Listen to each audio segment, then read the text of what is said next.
They said the galaxy had gone silent the day the Black Veil entered the Warzone. Not from damage, not from fear, from sheer awe. The comms of a dozen alien species, all hardened empires, built on conquest and blood, fell silent as the ship slipped through the void like a reaper in the fog. No flags, no signal pings, just a ripple in subspace that made every sensor flicker and glitch. The kind of glitch you don't fix. The kind that makes admirals sweat and soldiers whisper prayers they forgot they knew. But inside the Black Veil, it wasn't quiet. It never was. The warship was old Earth tech, not sleek like the Vornian cruisers, not fluid like the Shveth biomass fleets. It was brutal, sharp edges, cold steel, guns that looked like they were built to kill gods. A relic from a war no alien race had fully understood. A ship built when humanity didn't just want to survive. They wanted to be feared. Captain Tren hailed from the last generation born during the siege years. Raised in underground shelters while orbital strikes lit the sky, he'd been fed stories of extinction and desperation, but also of revenge. His eyes weren't young anymore, but they burned with something unbroken, something primitive, the kind of stare that made even enhanced soldiers look away. He stood at the viewing deck, watching the edge of the war zone approach like a cliff. Beyond it, chaos. Wreckage from 3 civilizations drifted like bones in a cosmic graveyard. Debris floated in patterns that told stories, ambushes, retreats, massacres. 2 factions still fought, though now they'd slowed, watching the silent death machine inch closer. A soft chime sounded behind him. "Captain, we're in range," said Commander Rylan, his second-in-command. Younger, smarter, maybe, but still afraid of the stories. Tren didn't turn. "Are the Harkoon fleets still circling the wrecked moons?" "Yes, sir, and the Zerathi ships have repositioned, but not retreated." Of course they hadn't. The Harkoon believed in overwhelming force, numbers, firepower, arrogance. The Zerathi believed in purity, that only those born into war deserved to wage it. Both believed humanity had died out centuries ago, in their little backwater corner of the spiral arm. They were about to learn otherwise. "Open comms," Tren said. Rylan hesitated. "To who, sir?" "To all of them." A silence. Then the channel opened. Universal broadcast. Encrypted, untraceable, but everyone would hear it. Every fleet, every soldier, every warlord hiding behind sensor arrays and layered shields. Tren's voice cut through the galaxy like a blade. "This is Captain Tren of the Terran warship Black Veil. Your wars are not our concern. But we will pass through. We will collect what's ours. If you interfere, we will make extinction feel merciful." Then he cut the line. He didn't need a reply. There wouldn't be one. Behind him, the bridge crew looked uneasy, not afraid of the fight, afraid of what they'd become part of. The war they were dragging out of memory and into reality. The humans weren't supposed to be here. Their kind had vanished from charts after the solar collapse, buried under centuries of internal strife, then silence. No ambassadors, no ships, no treaties, just stories. Stories of a race that came from dust and storms and pain. A race that evolved not to survive, but to overcome. What the galaxy didn't know was that while the rest of them evolved in peace, humanity evolved in hell. And hell had returned. "Status on cargo hold?" Tren asked, walking back toward the command platform. "Secured, sir. Cryo unit stable. Life signs unchanged," replied Rylan. Tren nodded. That was what this was really about. Not war, not politics, not territory. One cryopod. Human tech. Recovered from an ancient wreck near the neutral moons. It had been stolen by Zirathi pirates, sold to Harkoon warlords, moved like a prize, like a trophy, until a signal activated, a long-dead failsafe, a distress ping buried under genetic encryption. Only one species could have heard it, and when they did, they didn't send diplomats. They sent Black Veil. The silence in the Warzone didn't last. It never does. The Harkoon flagship, a bloated fortress of blackened chrome and pulsating red cores, shifted position the moment Black Veil crossed the threshold. It didn't fire, not yet, but its movement was an answer, a challenge. Captain Tren stood unmoved, eyes locked on the hollow display in front of him.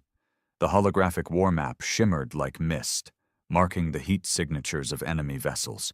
200 Harkoon-class frigates, 37 Zirathi needle cruisers, and a dozen unaligned scavenger ships prowling the edges like vultures. All of them now frozen, watching, waiting to see what humanity would do, waiting to see if the stories were true. The bridge lights dimmed as Black Veil slipped deeper into the debris field.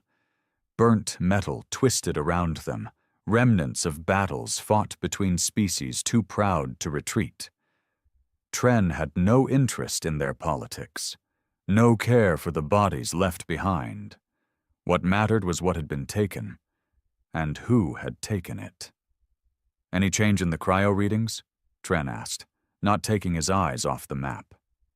"Still stable," Rylan replied, fingers tapping his console. "But vitals are fluctuating more than before. Something inside that pod, it's reacting to the proximity of this place." Tren finally turned. "Good. Let it wake up angry." The cryo unit wasn't just some lost human. No one risked a war for a corpse. Whatever was inside that pod, the Harkoon and the Zirathi had fought over it for years. Whispered rumors in trade channels said it held genetic blueprints to humanity's pre-collapse super soldier program.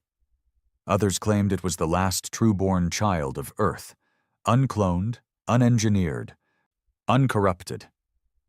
Tren didn't know what was true. He didn't care. All he knew was that the distress signal was authentic, and humanity always answered its own. "Zirathi cruiser moving," Rylan said suddenly. "They're flanking starboard." Tren raised an eyebrow. "Trying to box us in?" "They're quick enough. They think we're bluffing." Of course they did. The Zirathi were a precision race, all sharp lines and genetic arrogance. They believed war was an art form, not a necessity. To them, brute force was primitive.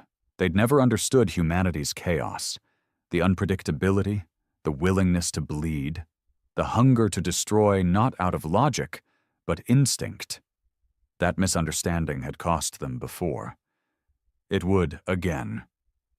Tren moved to the center of the bridge and opened the private battle channel. Only the senior command crew could hear him now. "Lock all primary weapons. Set target acquisition to autonomous override. Give the ship freedom." There was a pause, a silence that felt heavy, like air before lightning strikes. Rylan looked up, frowning. "You're giving Black Veil control?" "I'm not here to micromanage death," Tren said. "This ship was built to terrify. Let it remember how." Black Veil wasn't just a warship. It was a remnant of old Earth's final military initiative, the Ghost Armada project. Fully sentient, borderline rogue AIs were bonded with core ship systems, giving them personalities, desires, vengeance.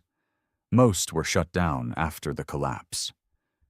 But Black Veil had survived, buried beneath the Martian surface, dug up a decade ago, reawakened, and it was hungry. The moment Tren relinquished control, the ship's internal hum changed. The walls vibrated subtly, like a predator stretching its limbs. Lights shifted, screens flickered, a low synthetic purr echoed through the deck. "Targeting arrays online," came the ship's voice, low and female, cold like machinery dreaming of blood. Permission accepted. Thank you, Captain Tren. It's been too long. Then it struck. No warning. No dramatic countdown. Just action. Black Veil rotated 30 degrees starboard, engines flaring with plasma distortion. 4 rail cannons locked onto the nearest Zirathi cruiser and fired in perfect sync. The shots didn't just punch through the ship. They carved it open like a tin can, slicing through shield and hull alike. A microsecond later, the ship detonated, scattering white-hot fragments into the void. The galaxy wasn't silent anymore. The Harkoon responded first. Dozens of their ships surged forward, weapons charging. They didn't posture or parley. Their doctrine was simple: overwhelm or die. Black Veil didn't move. It waited. Tren watched them close the distance. 100 kilometers. 50. 25. Let them fire first, he said calmly. Captain, Rylan began, let them fire. At 15 kilometers, the Harkoon let loose a storm of kinetic bursts and pulse torpedoes. The kind of barrage that could strip a moon down to its core. The bridge lit up with proximity alerts, red flashes blinding the displays. But Black Veil wasn't a normal ship. Its outer armor, an ancient alloy fused with dark matter weaves, absorbed most of the kinetic hits with sickening groans of strained metal. The pulse torpedoes were intercepted mid-flight by counter-drone swarms released like angry hornets. Then the ship retaliated. Black Veil spun on its axis, its underbelly revealing a bank of cannons that hadn't seen the stars in centuries. They opened in unison: shockwave cannons, plasma rifts, magnetized shard launchers, and in less than 20 seconds, 11 Harkoon ships were reduced to drifting husks. No warning, no remorse. Tren didn't smile. He didn't gloat. He'd seen what war looked like up close. Glory was a myth for the young and stupid, but what he did feel was rightness, as if the universe had forgotten what humans were capable of, and he was simply reminding it. Message from Harkoon flagship, Rylan said, stunned. They're demanding we withdraw, threatening escalation. Tren scoffed. They've already escalated. Then he opened the line. Withdraw, Tren said coldly, or be erased. You think this ship is humanity's fury? He leaned closer to the mic. This is only our memory. He cut the line. The cryopod began to beep. A deep, long tone. Not an alarm, an awakening. All eyes turned toward the forward hold. Tren spoke without looking away. Open the observation feed. The display lit up. The cryo unit, long and sleek, scarred from years of captivity, was glowing. Steam hissed from the edges. Biomonitors surged with life. And inside, a figure slowly stirred. Male, broad, shaved scalp, heavy cybernetic implants embedded along the spine and skull. His eyes opened. Jet black. Not from cybernetics, not from tampering, from design.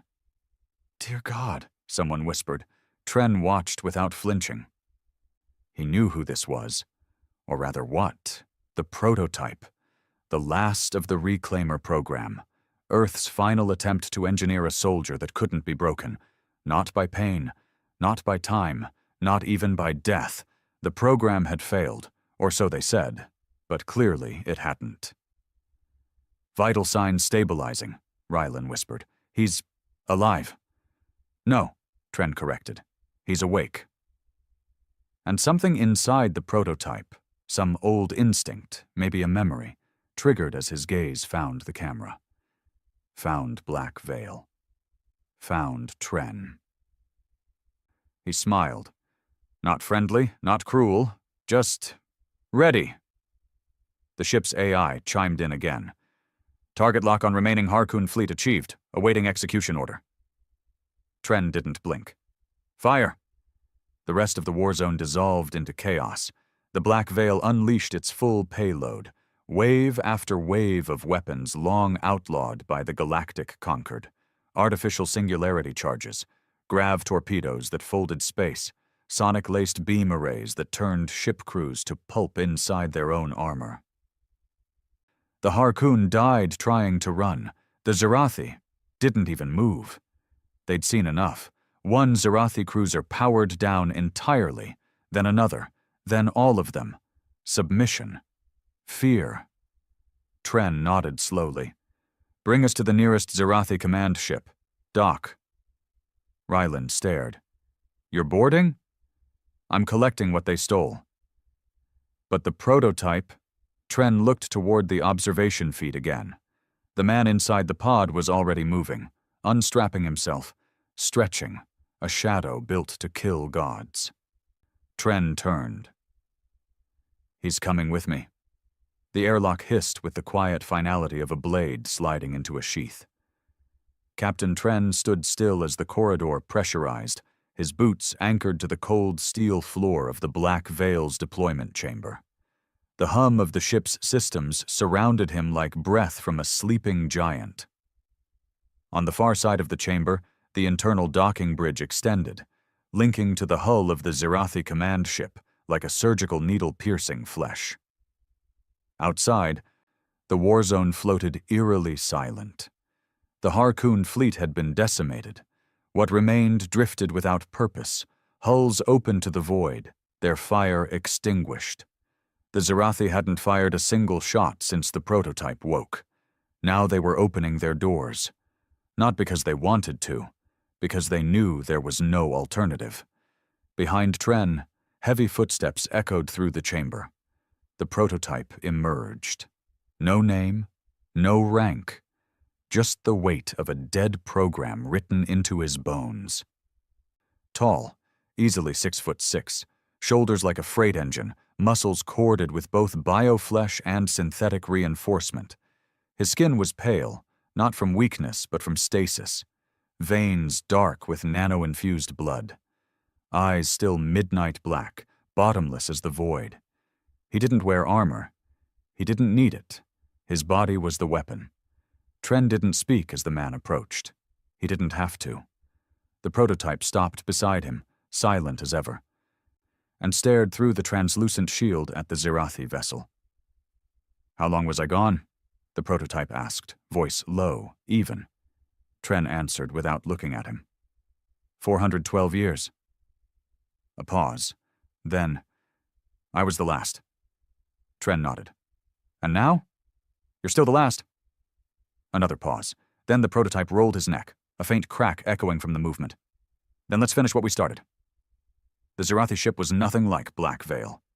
It was elegant, narrow corridors with curved walls, and living light veins pulsing with soft blue energy. Their architecture wasn't built for war. It was built to intimidate without aggression. But Tren had been in enough battlefields to know every hallway, no matter how beautiful, could become a slaughterhouse. They were met in silence. No guards, no weapons, just two Zirathi envoys standing at the end of the corridor, draped in ceremonial armor of black scale and silver bones. Tall. Pale. Expressionless. One of them stepped forward, hands empty. "Captain of the Terran vessel, I am Arith Nal. We did not expect humanity to return." Tren stopped in front of him, eyes cold. "You didn't expect to get caught." Arith dipped his head slightly. "That also." The other Zirathi, smaller, female, sharp-eyed, stared hard at the prototype. "It's true," she muttered. "They really made one, and it still lives." The prototype didn't respond, just stared at her with that dead, unreadable gaze. Tren wasted no time. "You took a Terran cryopod from the ruins near the neutral moons. That pod was not for trade. It was marked." "It was salvaged," Arith replied carefully. "From a derelict, floating without defense. You had no claim." Tren stepped forward, close enough that even the tall alien had to tense. "We do now."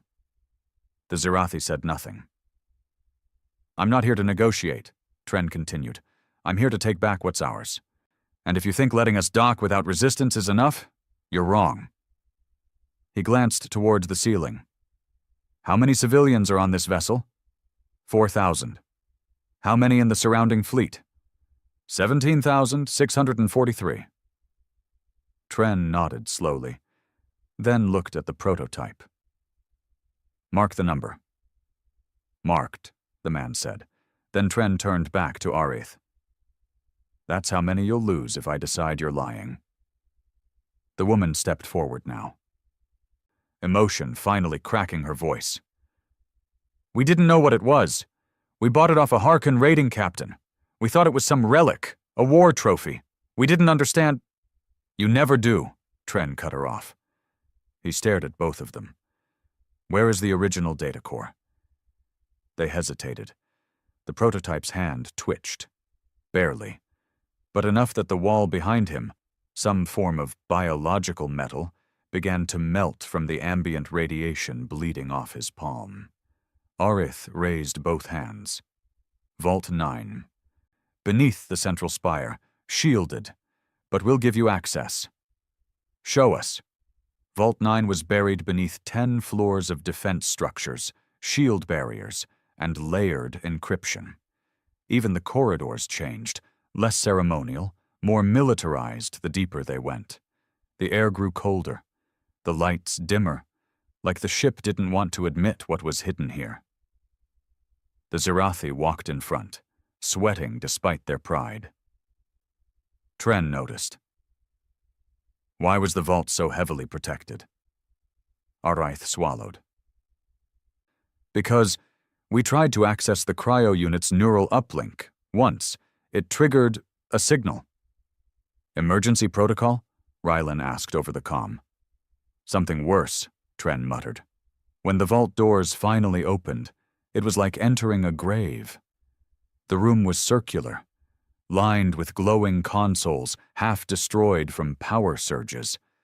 The central pedestal held the data core, an obsidian sphere the size of a helmet, still humming softly. A faint red glow pulsed at its center. The prototype stepped forward. For the first time since waking, his expression changed. Recognition, memory, pain. He reached out slowly, fingers brushing the edge of the core. A spark shot into his skin, and his eyes rolled back as thousands of fragmented memories flooded his mind. His body swayed, but didn't fall. Then he gritted his teeth and forced the connection to stabilize. Tren stepped back, gave him space. What is it? Rylan asked through the comm. The prototype's voice came, distant, like he was speaking through a storm. It's not just a backup, it's a lock. The final key to the Reclaimer archives. Every deployment order, every enhancement trial, every classified execution. Everything they buried, so we couldn't remember. Tren felt a chill crawl down his spine. So, if this gets out, the galaxy learns what we were made to do. A deep silence filled the room. The prototype pulled his hand back. The core shut down, its glow fading. Then he turned to Tren. Do you want to know who I was? Tren met his gaze. I already do. The man gave a thin, sad smile. You're wrong. He held up the core. I was the first one they tested memory suppression on. The first one they made forget who he killed. And how? Tren stared at him, something grim tightening in his chest. But it didn't work, the prototype said softly. The forgetting, the purging, I remember all of it now. He turned toward the Zirathi. And I remember you. Arith took a step back. We weren't part of. You weren't there, the prototype interrupted, but your ancestors were. You were at the Treaty of Osval. You signed off on the quarantine zones. You watched Earth burn and called it mercy. I was just following. The prototype took a step forward. You don't get to hide behind history. Tren held up a hand. No, we're not executing them. The prototype's eyes narrowed. Tren walked up to the Zirathi and looked Arith in the eye. You don't get a quick death. You get to live. You get to go back to your people and tell them that humanity isn't extinct, that we're not scattered tribes living in shadows, that we have ships, soldiers, ghosts." He leaned in closer. "And we remember." Back aboard Black Veil, the core was secured deep in the ship's vault. Tren didn't sleep. Neither did the prototype. They stood alone in the war room, the starfield stretching endlessly beyond the forward glass. "They'll come for it," the prototype said. "I know. They'll want to finish what they started." Tren nodded. "That's why we're not going back to Earth." The man looked at him. Tren's eyes were hard. "Earth is dead. Let it stay buried." "Then what?" Tren stared at the galactic map. His finger traced a sector far beyond the war zone. A dark spot. Empty. Forgotten. "No man's space." The prototype squinted. "There's nothing there." "Not yet," Tren said, "but there will be."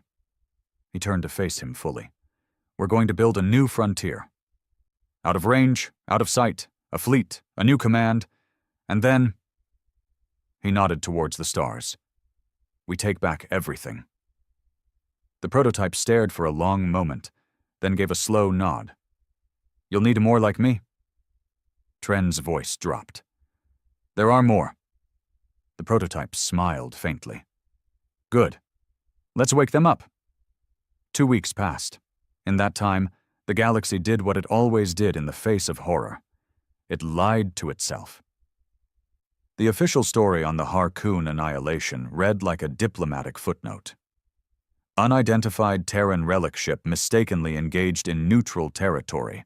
Hostile incident resolved through non-violent withdrawal. No further action required. No mention of the Black Veil. No mention of the prototype.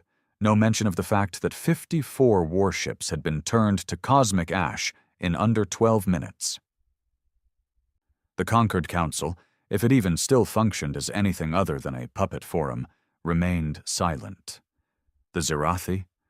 They retreated from the zone entirely, blockaded their borders, burned their own data archives. The scavenger clans abandoned the war zone like rats fleeing a sinking leviathan. But Tren knew what silence meant in the galaxy. Silence wasn't peace. It was planning.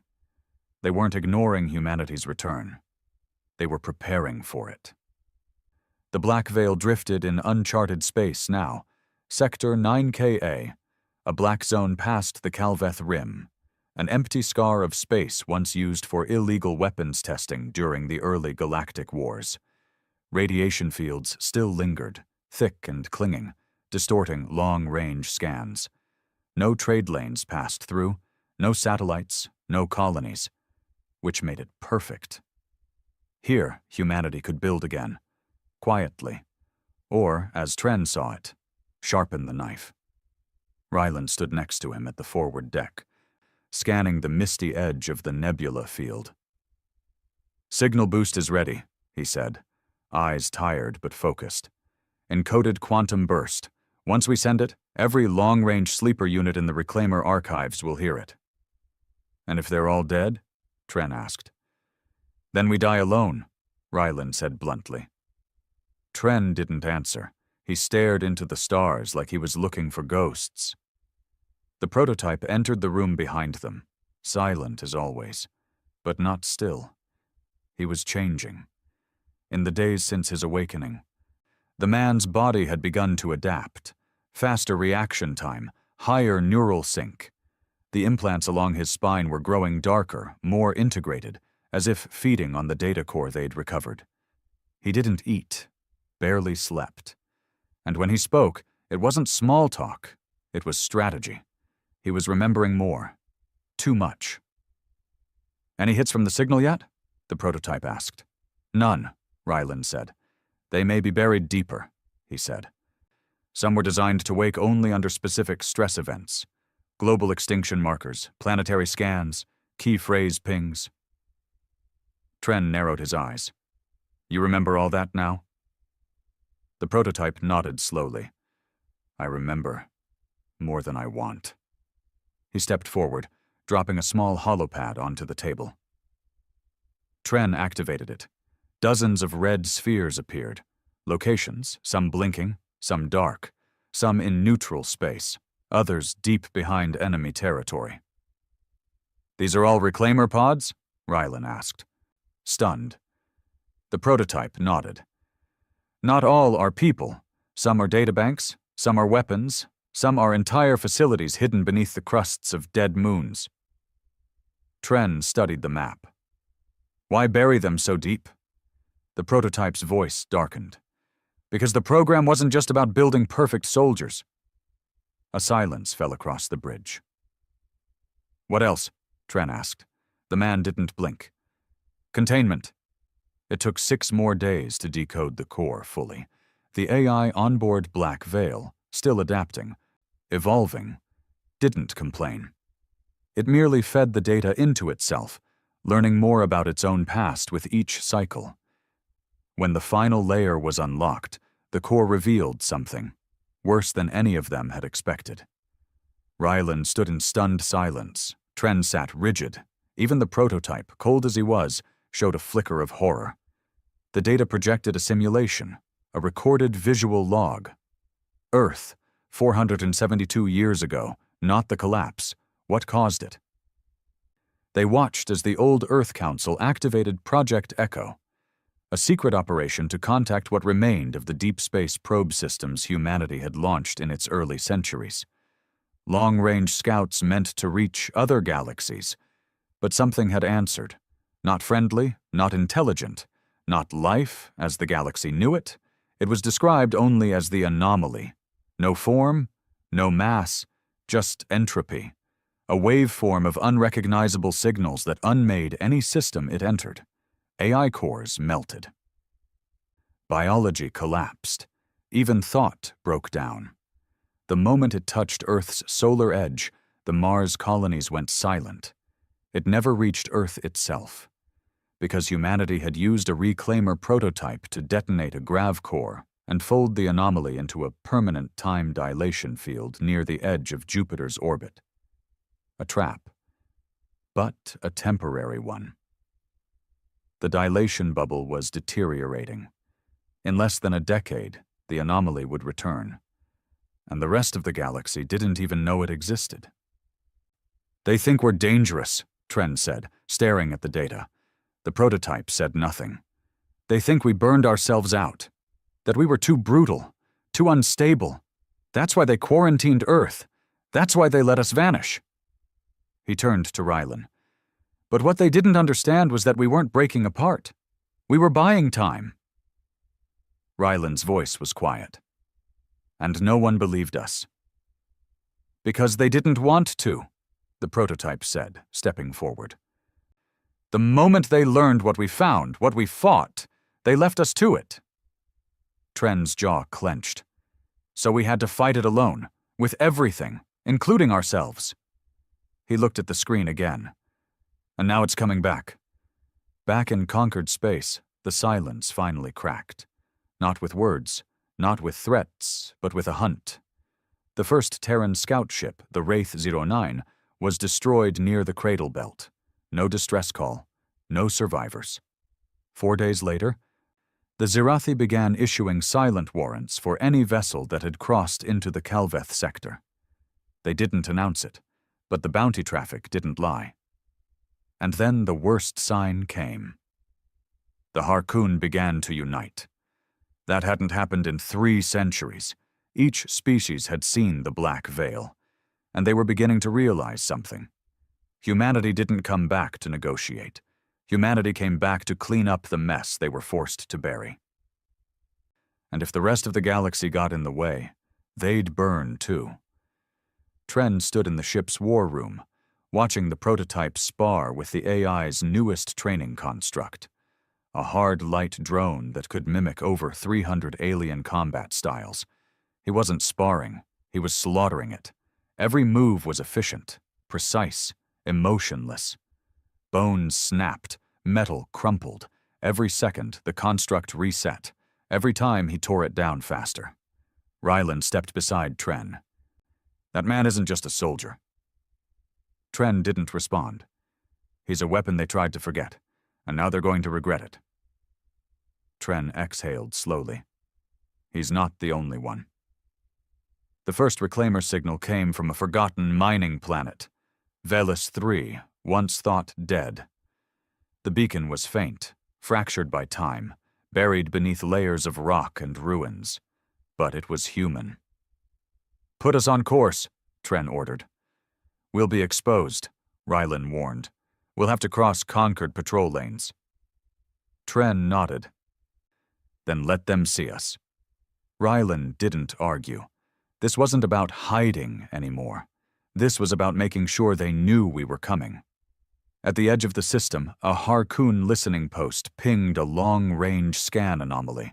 The data was scrambled, corrupted, but a single image got through. A ship. Black, silent, deadly, and carved into the side of its hull, scorched by ancient plasma fire. TWS Black Veil. The message was clear. Humanity had returned. Not to survive. To remind the galaxy why it feared them in the first place. Velis 3 was a dead world. Once a thriving mining colony at the edge of the resource belt, it had been abandoned 2 centuries ago after a containment breach in its lower extraction zones. That's what the report said. What they didn't mention was that the breach had nothing to do with pressure systems or environmental failure. The truth was far worse. Tren stood at the forward viewing deck of Black Veil, staring at the planet as it spun slowly in the gloom of a pale sun. Clouds of dust orbited the equator. Storms raged across the surface, painting crimson swirls over the once blue oceans now choked with ash and poison. "It looks like hell," Rylan muttered. "It was meant to," the prototype said. He stood beside them, arms crossed, eyes unblinking. "They burned the surface to bury what was underneath." "What exactly are we digging up?" Rylan asked. The prototype turned his head slightly. "One of us." The dropship cut through the upper atmosphere like a scalpel. Tren, Rylan, and the prototype were joined by 2 recon marines, veterans of the underground wars back on Europa, both loyal and both silent. They didn't need briefing. Their presence meant only one thing. Whatever was down there, it was dangerous enough to need guns. As they passed through the cloud layers, Velis 3 came into full view. Ruins. Steel skeletons of towers long since collapsed. Scorched mining platforms. Craters filled with toxic mist. The remnants of a colony erased from records and memory. Tren's jaw tightened as the ship banked toward the coordinates broadcasted from the old reclaimer beacon. The signal was deep. Not surface deep. Planetary crust deep. "They built a forge here," the prototype said. "An actual one. Not just a pod, one of the last places where they shaped new reclaimers from nothing." "You mean a lab," Ryland said. "No, I mean a forge. We weren't just engineered.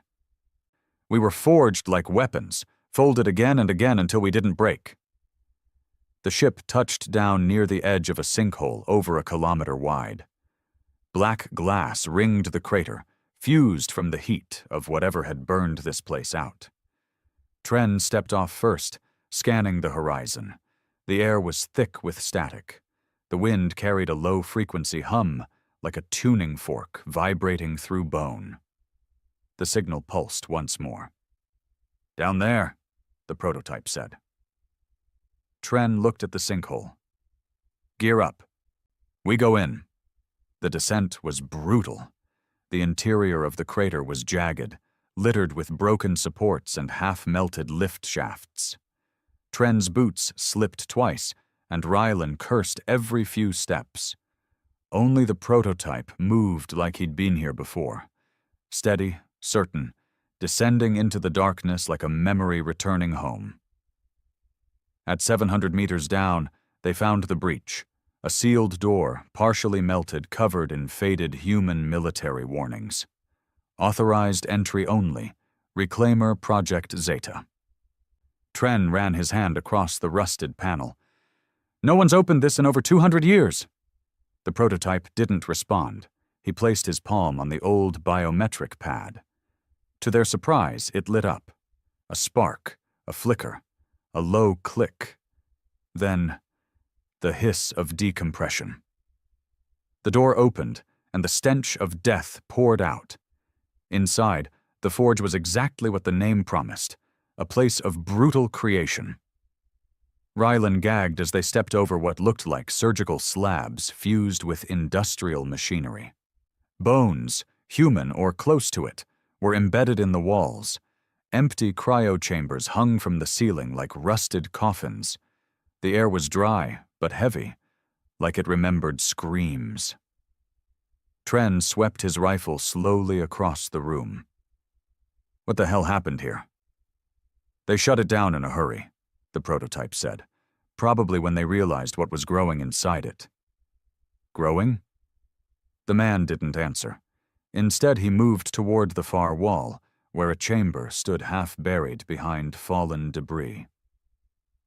He brushed it clean, his movements reverent, almost careful, and revealed a nameplate burned into the steel. Reclaimer Unit, RS-07. Tren exhaled. Another one of you? No, the prototype said. He was worse. He reached for the panel. Tren stepped forward.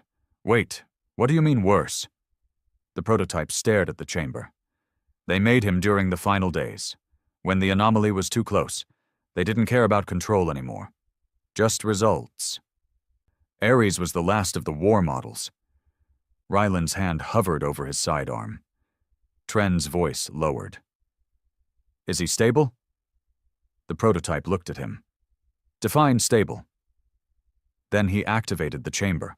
The forge chamber shook as ancient systems screamed back to life. Fluid drained, locking bolts clattered. A deep, grinding groan echoed through the steel as the door to RS-07 hissed open. Inside, something stepped out. It wasn't slow. It didn't blink. It just moved. The figure was even taller than the prototype, almost 7 feet. Bulkier, not bloated, but dense. Built like a siege weapon. The armor was fused into the body itself, pieces of plating embedded under scarred, cybernetic skin. His eyes weren't black like the first reclaimers. They were red, glowing faintly like coals in a dying fire. His gaze swept across the team, paused on Tren, then settled on the prototype. You came, Ares said, voice rough like stone grinding metal. The prototype nodded. The signal reached you. I was dreaming, Ares replied, of fire, of blood, of what they made me forget.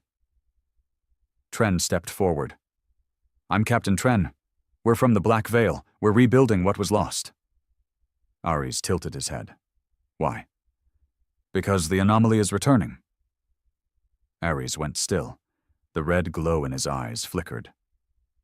I thought that was just a nightmare, he muttered. It wasn't, the prototype said. We need you. Ares looked at him for a long moment, then slowly nodded. Then let's kill a god. They made it back to the dropship without incident. But the silence didn't last. The moment they hit the upper atmosphere, the sky exploded. A burst of weapons fire streaked past the ship's wing. Tren was thrown sideways as the cabin tilted, alarm screaming. Ambush! Rylan yelled, grabbing onto a bulkhead. The pilot's voice came through the comms, ragged. 2 Conquered fighters just decloaked. Repeat, we are under attack. Static. Then a hit. The dropship spun wildly, slammed by a precision missile that clipped the tail rotor. Tren's vision went white as gravity lost meaning. The world tilted. The ship crashed into the ground. Hard, pain, dust, silence. Tren coughed, tasted blood, and forced himself up. Rylan lay beside him, groaning. The prototype was already on his feet, dragging one of the recon marines free of the wreckage. Ares stepped out of the fire. Untouched, 2 enemy fighters circled overhead. Tren's comm buzzed. Black Veil. Captain, we're reading Conquered stealth units in low orbit. We were jammed, just broke through. Do you need extraction? Yes, Tren coughed. Now. Ryland staggered up, blood running down his temple. They waited until we woke Ares. They knew, the prototype said coldly. Tren clenched his fists. Betrayal. Again. Even now, even with the anomaly returning, the Conquered wanted to stop them. Not ask questions, not send envoys. Stop them. Kill them. Erase the memory. But humanity didn't go quietly anymore. Tren turned to Ares. Can you bring one of those fighters down? Ares grinned and launched into the sky. The Conquered fighter didn't even see it coming.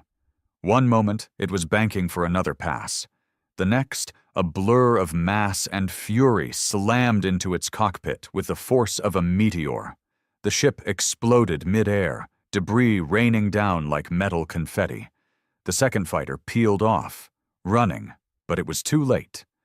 The Black Veil broke orbit seconds later, decloaking with a thunderous distortion. Its forward cannon hummed once, and the fleeing fighter vanished in a beam of plasma so hot it melted the clouds. Back aboard the warship, Tren stood in silence as the medics tended to the wounded. He watched Ares, who stared out the viewing deck like a caged god. Then he turned to the prototype. They're coming for us, Tren said. They've already started, the prototype replied. Then we accelerate. He turned to Rylan. Bring up the reclaimer map. Find the next closest signal. I don't care how deep it is. We wake them, all of them. Rylan hesitated. We can't fight the Conquered and the anomaly at the same time. Tren's voice hardened. Then we fight one first. The Black Veil didn't hide anymore. It cut through Conquered space like a predator with nothing left to prove. Every sensor that pinged it died. Every probe that scanned it was disabled. Patrol ships that got too close either turned back in fear or weren't heard from again. No one dared engage directly, not after what happened on Velis 3. The Conquered Central Military Council still hadn't acknowledged the ambush. They called it a rogue field operation, a technical misunderstanding. Tren didn't care what they called it. He knew exactly what it was. Preemptive war. And he was going to answer it. Inside the Black Veil's war room, the holographic star map pulsed with new data. Reclaimer beacon signals had started to come alive, more than they'd expected. 16, scattered across dead moons, hollowed-out asteroids, sunken oceanic vaults. But not all were intact. Some had decayed into static. Others had been tampered with. 4 are black zones, Ryland said. Conquered quarantine orders. They're trying to block us. They won't succeed, Tren replied. He turned to the prototype, who stood silently behind him like a looming shadow. What about the ones still clean? 3 signals are strong, the man said. 1 in the Crixus Drift, 1 on Luna K2, 1 inside a Conquered military outpost. Tren's eyebrow twitched. They're storing a reclaimer? No, the prototype corrected. They're using one. The outpost was called Xerith Station, a low-orbit platform over the gas giant Tyre 4. It was officially listed as a counter-piracy enforcement base. That was a lie. Tren had seen the leaked blueprints. The base was modular, segmented, and, more importantly, biologically shielded. That kind of setup only existed for one purpose, containing something dangerous enough to override even AI command chains. The Black Veil couldn't approach directly. They'd see it coming. So Tren went back to the old ways. 3 days later, a civilian mining freighter registered as Stratus Dawn appeared in the outer edge of Tier 4's orbit.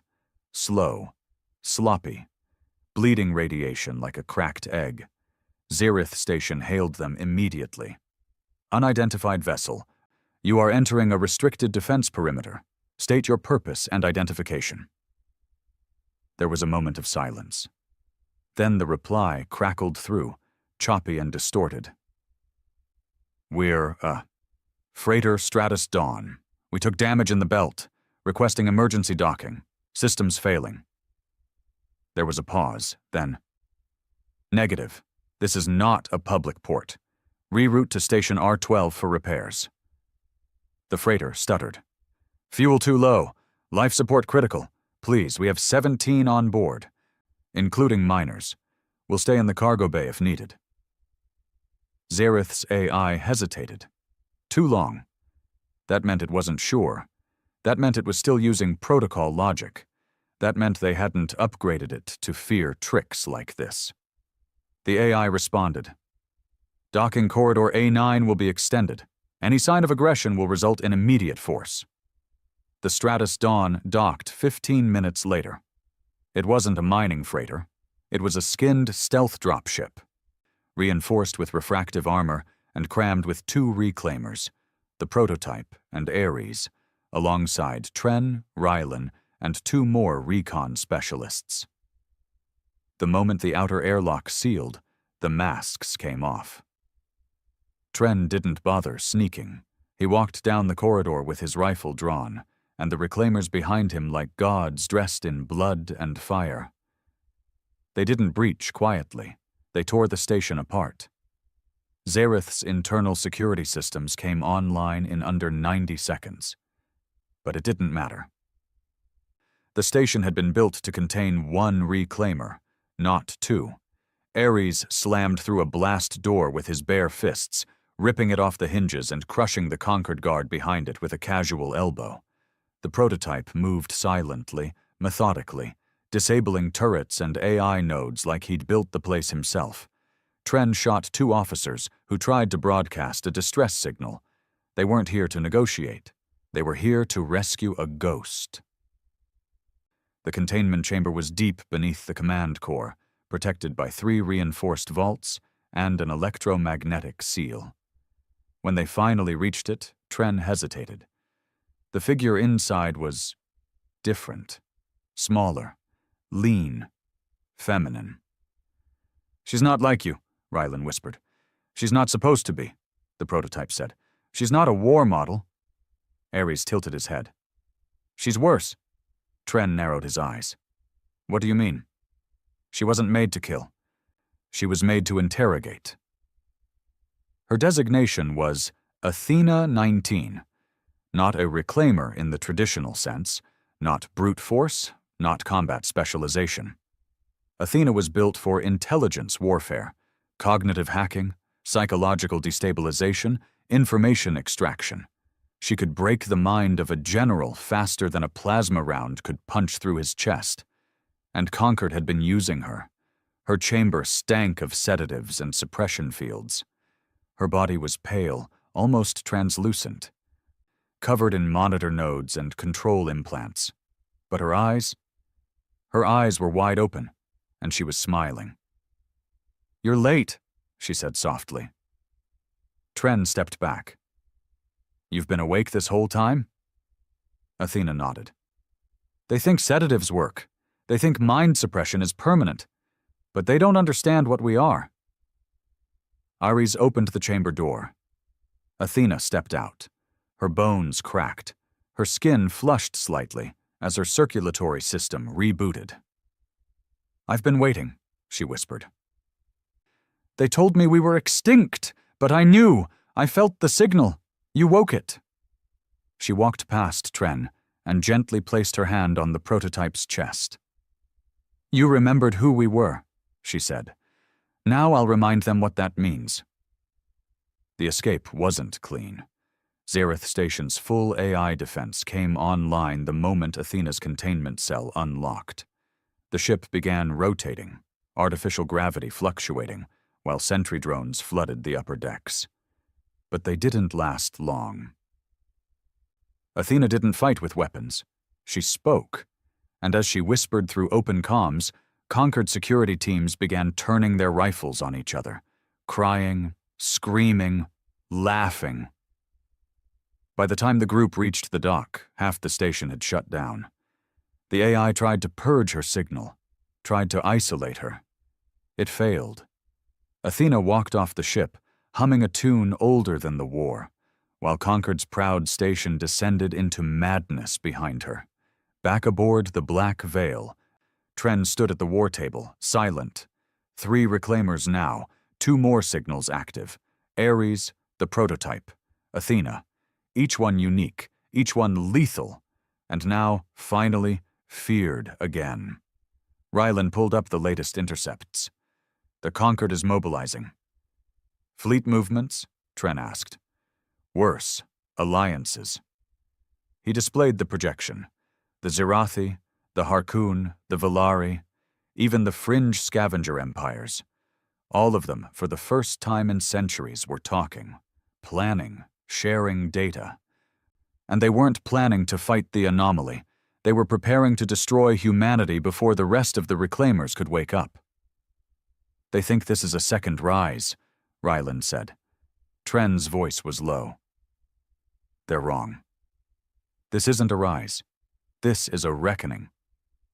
In the galactic core, at the heart of the Concord Council's last true fortress, Sindar Prime, an emergency meeting was called behind sealed doors. No cameras, no broadcasts, only high command. 17 species represented. Each one silent as Admiral Vurith, the Zirathi Supreme Commander, spoke. They've awoken 3 of them, possibly more. The Black Veil has entered and exited 4 restricted zones without loss. If we let this continue, there won't be a war. There will be a cleansing. A Harkoon general bared his fangs. They're too few. We strike now. We end it before it begins. A Valari diplomat hissed. We tried that. On Velis 3. You remember what happened? The room went quiet. A smaller delegate, the youngest on the council, finally spoke. What about the anomaly? Silence. Vurith didn't flinch. A myth. Or if it's real, it's their fault. Let them deal with it. Another voice. And what if they weren't lying? Another. What if they really did save us once? Vurith slammed his hand on the table. They are weapons, not saviors. His eyes swept the room. They were made to kill, and that is all they'll ever be. The vote was unanimous. Operation Glassfall was approved. A full system purge of all known human strongholds, reclaimer beacon zones, and neutral sectors suspected of harboring Terran technology. The target list numbered 86 systems. Back on the Black Veil, Tren stared at the intercepted transmission. He didn't blink. They're going to try and wipe us, Rylan whispered. They won't succeed, Ares growled. No, the prototype said. They'll just force us to burn everything down. Athena stepped forward, voice calm. We need to beat them to it. Tren nodded. Then we go for the next reclaimer. He pointed at the map. A blinking signal on a planet thought uninhabitable, Deltris Prime. Send the message, Tren said. All sleeper cells, all fringe colonies, all ex-military, if they remember who they are. He looked up. Then it's time they came home. They called it Civitas 9, a quiet colony world buried deep in neutral space, tucked beneath the edge of the Braxis Shroud Nebula. No warships, no weapon arrays.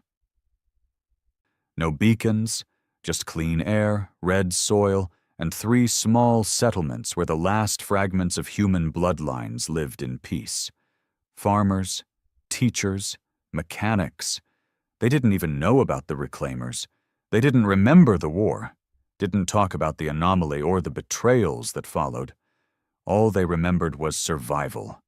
But survival, as it always had for humanity, was temporary. The purge came at dawn. 3 conquered ships arrived in orbit without warning, stealth cruisers, cloaked until the moment they entered low atmosphere. By the time the warning beacons activated, it was already too late. No demands, no negotiations, just fire. Orbital plasma rained down like molten rain, vaporizing buildings in seconds. Fields turned to glass. Children turned to ash. The main power core for the colony's infrastructure went offline in the first 10 minutes, followed by all long-range communications. There was no chance to run, because this wasn't a battle, it was an execution. Tren was still reviewing Athena's intelligence report when the emergency ping reached the Black Veil. Rylan burst into the war room, face pale, voice clipped. "Sir, Civitas 9. Tren turned. "What happened?" "Gone." That single word landed like a hammer. The prototype walked into the room a second later. "What do you mean, gone?" Rylan didn't blink. 3 conquered ships, coordinated strike. We picked up only a partial distress call, encrypted on an old Terran channel. It repeated one word. He handed Tren the data pad. The screen displayed the message. "Help!" Just that. Looping. Weak. Glitching from static. A child's voice. Then silence.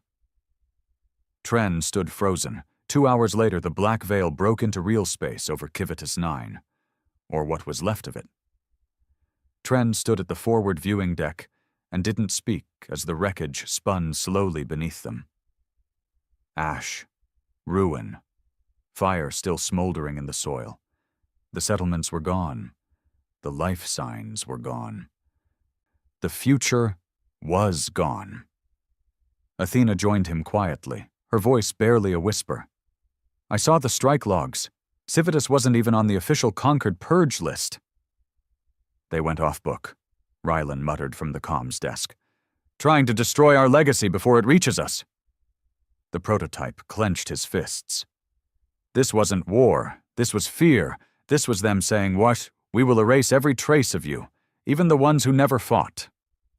Ares stood in the background, silent for once. Tren finally spoke. "We should have gotten here sooner." Rylan turned. "You can't blame yourself." "I don't." Tren's voice was cold. "I blame them." He stared into the inferno below, eyes burning. "They want extinction?" He turned toward the crew. "Then let's show them what extinction really looks like." But Athena wasn't looking at the destruction. She was looking past it, into the void. "There's something else," she murmured. Tren turned to her. "What?" "The comm channel that sent the distress call, it's not Terran." Rylan frowned. "It came from Civitas 9. "Yes," Athena said, "but the encryption wasn't ours. It wasn't Conquered either." She looked up. It was anomaly code. The war room went silent. Even the ship's AI paused. Tren narrowed his eyes. "That's impossible. The anomaly is still trapped." "No," the prototype said darkly. "The trap is weakening." Athena stared at the flickering signal projection. "This wasn't an attack." Tren turned.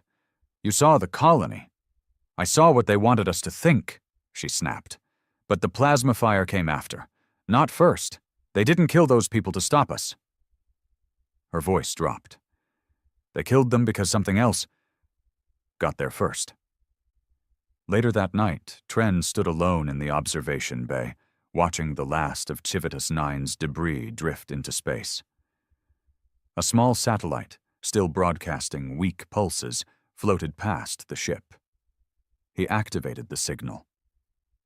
The message repeated, "Help, please.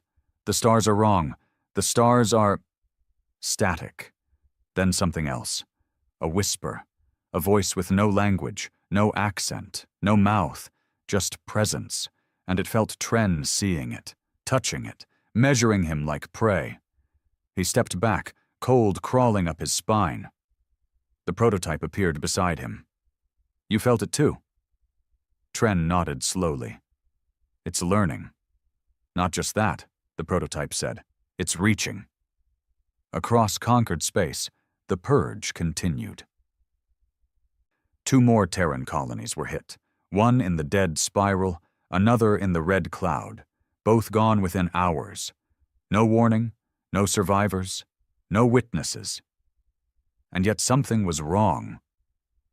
The conquered fleets began reporting anomalies, systems shutting down mid-flight, pilots hearing voices, navigators forgetting where they were. One Zirathi ship turned on its own fleet. No explanation. The Valari homeworld reported solar fluctuations. Their star pulsed in irregular patterns, matching old Terran distress signals, and in the deep, beyond known space, the time dilation field near Jupiter's edge began to crack. A signal escaped, then another. Then something moved.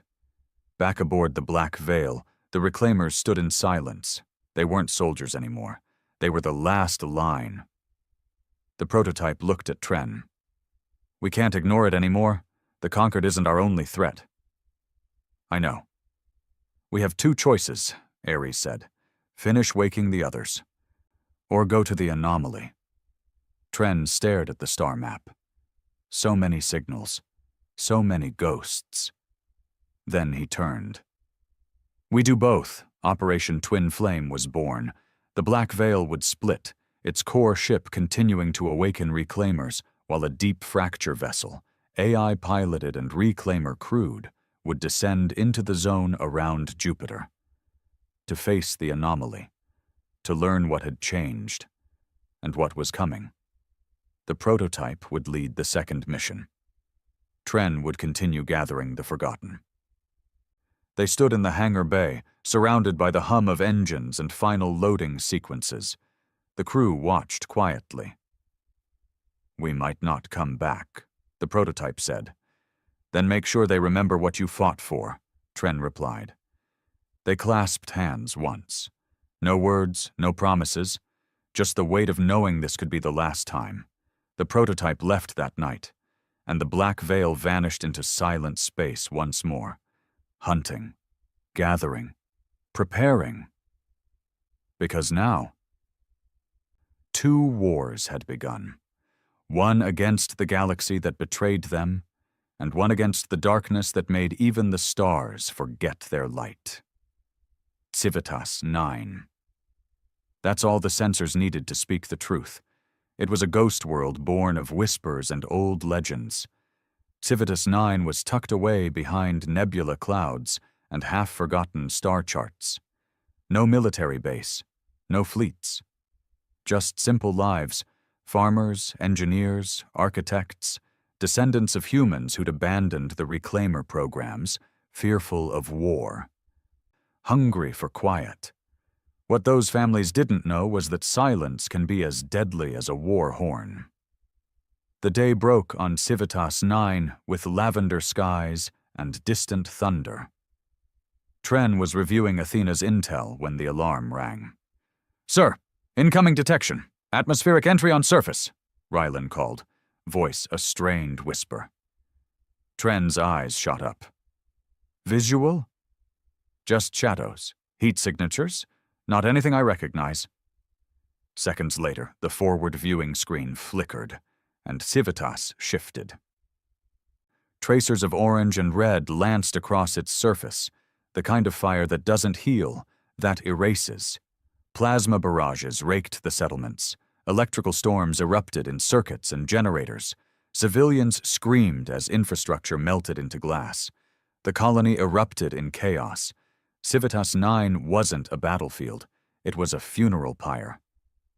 Moments later, Tren and Athena stood in the war room, eyes fixed on the replay as blazing arcs disintegrated human homes. "Coordinates?" "Match orbital Conquered signatures," Ryland said, jaw clenched. 3 stealth cruisers, unregistered, no warnings, no communication. Athena's jaw tightened. Her voice was cold. "They didn't bomb Civitas 9 to stop us." Tren looked at her sharply. "Then why?" She met his gaze without flinching. "Because something else had already arrived." Black Veil dropped out of warp above the smoldering planet. Tren watched the ruins, unmoving. Then a message, barely electronic. A voice, trembling and young. "Help! The stars are wrong." A child's voice. Then something else emerged from the static, an undercurrent of non-human presence, a feeling that reached inside his bones and weighed them down. Tren stood frozen. The prototype slipped beside him, Voice hushed. You felt it too? Tren nodded, pale. It's learning. They deployed drones to sweep the ground, but Civitas 9 was a charnel void. No survivors, only echoes of life, silenced. Athena watched monitors with haunted eyes. That call was anomaly code. Tren's head snapped up. Anomaly, but that's... The prototype's voice cut in, brittle with dread. The trap isn't holding. Tren clenched his fist. So it's begun to reach. As reports came in, pattern emerged. 2 more Terran camps, deep in the dead spiral and the red cloud, were burned to ash. The purge was spreading, but not on Terran terms. Conquered fleets reported madness creeping through navigation logs. Pilots heard whispers. Crews turned on each other mid-flight. One Zerathi destroyer opened fire on its own wing. Planet's stars pulsed matching alien patterns.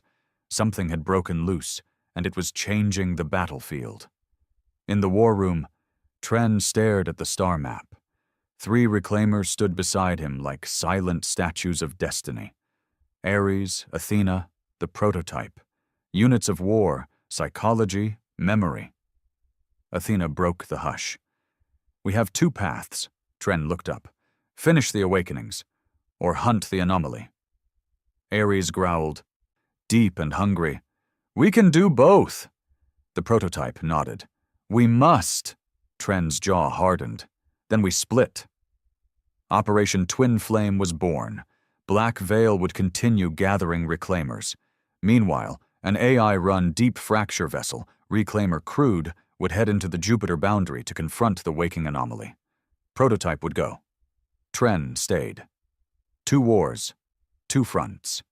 They prepared. The hangar bay thrummed with charge. Tren fought the ache in his chest as the prototype loaded into the frigate. Silent, deadly, preternaturally calm. Tren didn't speak. Prototype turned, expression blank, then voice low. If I don't come back... Tren nodded, choking. Make them remember. They clasped arms, no flash, no theatrics, just the weight of shared purpose. The frigate left in silken darkness. Then war came home. The conquered couldn't just sit while reclaimers awakened. They mobilized. A fleet, ragged but resolute, battered Black Veil with fire. Zerathi, Harkoon, Velari joined under the banner of Operation Glassfall. Beams carved through shields. Life support flickered. Black Veil retaliated. With Ares, Athena, prototype aboard, it was no longer human, it was reckoning. The station exploded in plasma hell. Enemy fleets crumbled before reclaimer titles. The Warforged, the Mind Splitter, the Awakened. But even in victory, something changed. Weather readings from Jupiter's edge. Fracture in the time dilation web. Something moved. Back in the observation deck, Trek stared into the void. 2 streams burned in star charts. Reclaimer beacons multiplying, and time dilation distorting. Tren whispered, mostly to himself, Operation Twin Flame is no longer just strategic, it's survival. Behind him, Athena touched his shoulder quietly. They erased Civitas 9. Tren took a ragged breath. So we make them burn. The prototype's voice crackled through comm. Anomaly breach imminent. The system alarms screamed. Ares' roar echoed. Then let's finish one war before the other begins. The hangar was silent as a grave. Prototype's ship returned. It trembled, wounded, with a hull torn wide like the sky. He stepped out, limping, eyes alive with something deeper than fire. We met it. His voice cracked like old ice. It remembers us. Tren stared, breath held. Is it stopped? Prototype looked past him, glowing eyes darker. No. The stars over Jupiter no longer looked like stars. They twisted now, bent, like light passing through broken glass. The time dilation field that had once contained the anomaly was bleeding. Gravity wells pulsed with irregular intensity, and reality itself hummed in defiance. The black veil hovered on the outer edge of the chaos. Quiet. Ready. Captain Tren stood on the deck, jaw locked, as the signal flared again. Low, rhythmic, pulsing through the ether like a heartbeat made of static. It wasn't language. It was something more primal. Fear, hunger, memory. Behind him, the Reclaimers assembled. The final 5. Each a weapon of human history, each a living response to extinction. Ares, the siege engine. Athena, the manipulator. Nomad, the infiltrator once lost in a conquered penal moon, now free. Sable, the scout killer, fastest, most agile, and the first to survive void exposure without armor.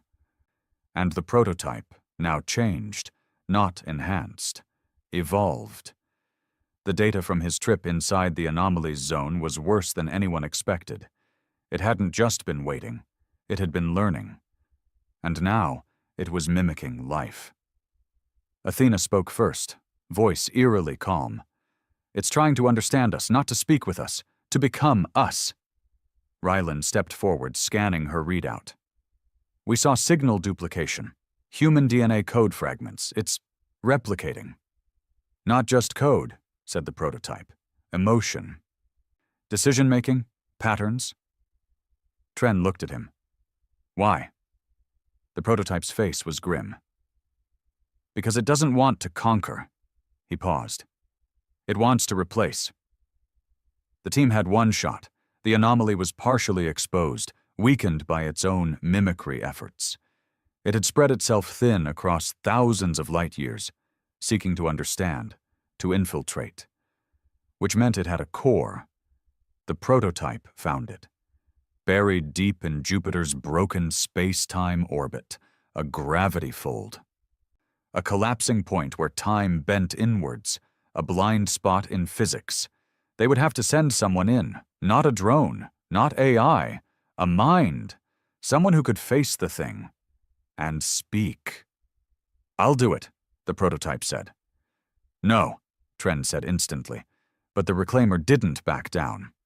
I've seen it, touched it. If anyone can resist what's inside, it's me. Athena stepped forward. He's right, Ares growled. We send him in and we lose our sharpest blade. Athena turned to him. Or we find out whether the blade was ever sharp enough. Tren's fists clenched. Then, with painful finality, he nodded. Go. The capsule was ancient, an old Earth relic used once to drop reclaimers into the atmosphere of enemy worlds. It wasn't pretty, but it worked. The prototype climbed in without a word. Tren stepped forward. If you don't come back, I'll come back, the man said, but not as me. He shut the hatch. The chamber went dark, and then he dropped. The moment he entered the anomalies zone, time lost meaning. He saw everything. Earth, burning, Mars, screaming, the stars, frozen, and then something else, a world made of light and liquid memory, a thing without shape, wearing faces like a mask, human faces, alien ones, even his own. It didn't speak. It simply was. And then it did something no one expected. It showed him truth. He saw the beginning. Not of the galaxy, of them. The anomaly hadn't always been a force of destruction. It had once been a civilization, so advanced it transcended flesh, abandoning form for energy, thought, and time. But as they grew, they broke something. A boundary, a law. Their minds began to warp. Thought became infection. Awareness became hunger. Their entire species collapsed into a single, timeless consciousness, a virus of intellect that could not die, and it drifted, for eons, until it found life again, humanity, not to consume, to understand, to evolve. To fix what it had lost by replacing what it could never again become. But it could never understand humanity's most terrifying trait: choice. Inside the fold, The prototype floated in front of the anomaly's core. It wore Tren's face, spoke in Athena's voice, cried with Civitas Nine's children's screams, and whispered, "Join, understand, be more than flesh." But he shook his head. No. And for the first time in its immortal life, the anomaly felt rejection. The core screamed. On the black veil. Alarms blared. "Fold collapse detected," Ryland shouted. "He triggered a feedback loop." Athena's eyes widened. "He's going to destroy the core." "No," Tren whispered. "He's going to become the core." Inside, the prototype made his choice. He locked his neural net to the fold, hardwired his reclaimer systems into the anomaly's pathways. If it wanted humanity's mind, it would choke on it. He triggered the overload. Memories, death, war, loss, sacrifice, love, all of it. Poured into the anomaly like fire through glass. The scream echoed into subspace. The core fractured, and with it, time bent one final time. Then silence. No explosion, no flash, just quiet. And the prototype was gone. Hours later, Tren stood in the observation bay, alone. The anomaly was still there, but dead. Whatever was left of the prototype now lived inside it, as a firewall, a prison. The rest of it? Gone. Athena approached quietly. He did it. Tren didn't respond. She placed something in his hand, a black shard, still warm, the last piece of the Reclaimer's neural core. His soul, perhaps. "Humanity has a future now," she said. He nodded slowly, but his voice was hollow. "At what cost?" Weeks passed. The conquered burned, their fleets shattered, their leadership exposed in leaked data packets seeded by Athena. The galaxy fractured. Some asked for peace. Some begged for forgiveness. Others vowed revenge, but none challenged the Black Veil again. Because now, the Reclaimers weren't myth. They were law. Tren gave one final order. Silence the beacons. No more awakenings. No more wars. Humanity had shown the galaxy its sharpest edge. Now it would show them its ability to choose peace, because that was what the prototype gave them. The freedom to choose. Not power, not vengeance, just future. Epilogue. Years later, a child in a distant colony would look up at the stars and ask his father, "What was the war like?" And the father would smile sadly. "We didn't win it," he'd say. "We survived it." The stars above would shimmer. One would flicker. A Reclaimer satellite, still watching, still waiting, in case the galaxy ever forgot. Why it should fear humanity's return.